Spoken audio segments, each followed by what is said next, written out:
During the trial, a letter that Susan Atkins wrote to a witness wound up in evidence. Kit Fletcher was one of 5 former inmates at Sybil Brand who testified to Susan's admissions. Sadie confessed her dirty deeds to nearly every woman on her cell block, but Fletcher meant something more. Woman, when I saw you walk in the courtroom today, my heart stood still, and my eyes beheld the beauty of you that is unsurpassed. I have waited all day to come home so I could write and express myself on paper. Pat and Leslie said to tell you, you are the most pleasant one that has walked into the trial since it started, and that you check out A1, double check, okay. That you are of the highest quality and beauty since Manson. Coming from them, my precious, is of the highest compliment. All I can say is I love you, my chérie amour. Pretty woman, I adore you. I would love to be lying next to you right now, anywhere, feeling all of you. The prosecution wants to take the letter you testified to today and read it to the jury, and you know what? The whole fucking world can read it for all I care. Sadie, Lady in the Dungeon. Squeaky Fromme wrote in her 2018 book, Reflection, that when she first met Susan, she learned that Atkins had spent time in jail and while incarcerated had an affair with another woman. Was Susan gay? We know that Charlie encouraged his followers to participate in same-sex and group sex behaviors, particularly the women. Diane Lake explained in her memoir how being able to make love with a woman was part of what made her more marketable.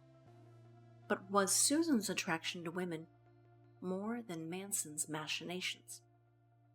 We know that Susan was molested by her older brother. We know that she was particularly affected by her mother's death and begrudgingly assigned the maternal role within her family after her mom died, even though still an adolescent. She admitted to Manson that she had sexual feelings for her father. But did she? Or was she perhaps acknowledging her father's sexual feelings for her? In the absence of his wife, did Mr. Atkins develop incestuous thoughts for his teen daughter?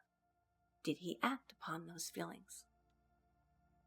We know that Susan was in many relationships with married men before she met Charlie or the woman she allegedly had her jailhouse affair with. She went so far as to take an intentional overdose of medication in a cry for help during one of these fraught relationships. While homosexuality is not the byproduct of childhood sexual trauma, or any trauma, there are some individuals who choose to imprint their sexual feelings for a particular gender when the other has wronged them. It is possible that Susan might have been a closeted lesbian, or simply pansexual or bisexual. During her post-conviction incarceration, however, she became a born-again Christian. While both Leslie and Patricia, her co-defendants, have had physical relationships while incarcerated with other female inmates, we know of none that Susan had.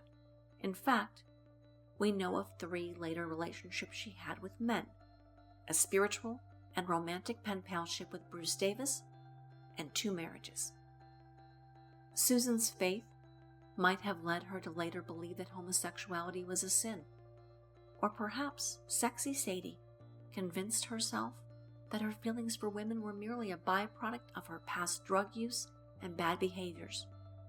And maybe that's exactly what they were.